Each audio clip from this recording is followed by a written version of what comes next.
evolution of our offense really, this is one of the biggest points the last few years, is the development of power in the offense.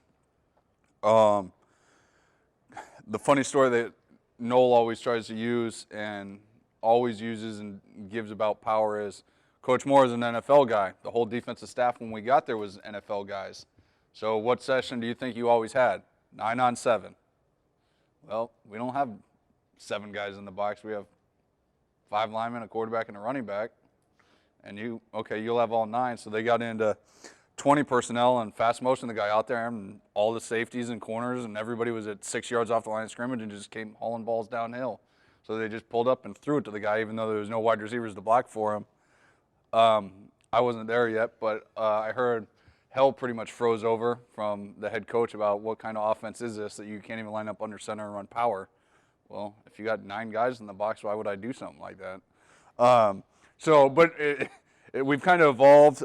It started with like running in short yardage situations, and then we added the power read, which was kind of my background at the high school level.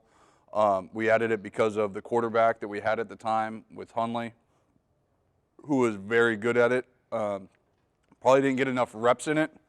If we would have gotten a year earlier, it probably could have been really a big emphasis for us, but it was effective, and then power became more of a staple this year. I'd say it's probably the 3rd or 4th run that we used this year as far as like the importance, and it's just developed. So, and then we actually added a counter this year, which I almost had a dang heart attack when we started adding even more, but it's basically, it's the same thing as power, especially to the front side. Just the guard doesn't pull for the front side backer, he kicks out instead. So it wasn't really anything different, except for we only have 1 clip of it, so it's just like Shark. It was kind of something to have, and then we just didn't really go with it.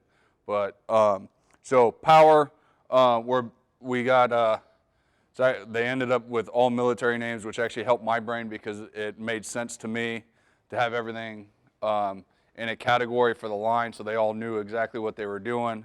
And they knew what kind of run it was at that point. They knew it was going to be a downhill inside play, and it was basically all on them.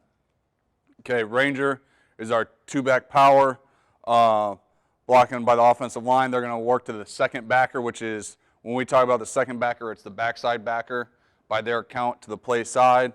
The pulling guard is going to work to the front side backer, and then the fullback or tight end will kick out the defensive end. And just like our 2-back run game earlier today, the quarterback is responsible for the 7th guy in keeping them honest from getting 7 guys in the box. So right here, just typical base looks at power.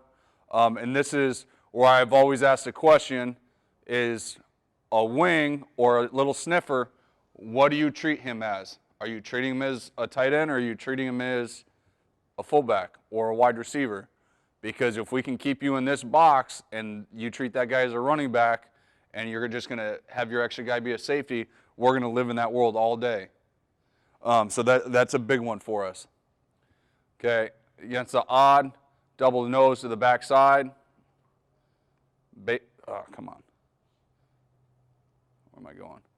Base on the front side, kick out, and then he's going to insert based off of the reaction of this defensive end and play side tackle. And then this basically becomes the quarterback's guy.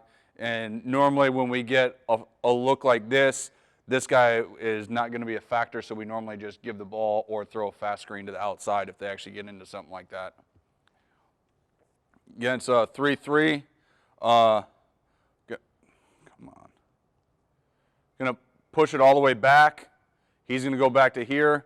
He's going to insert and block the down guy, and then the guard is going to pull for the play side stack based off of what happens with the wing or tight end and the defensive end. And that's why we draw it like this, based off of how the odd fronts work out, that it could actually come all the way around outside.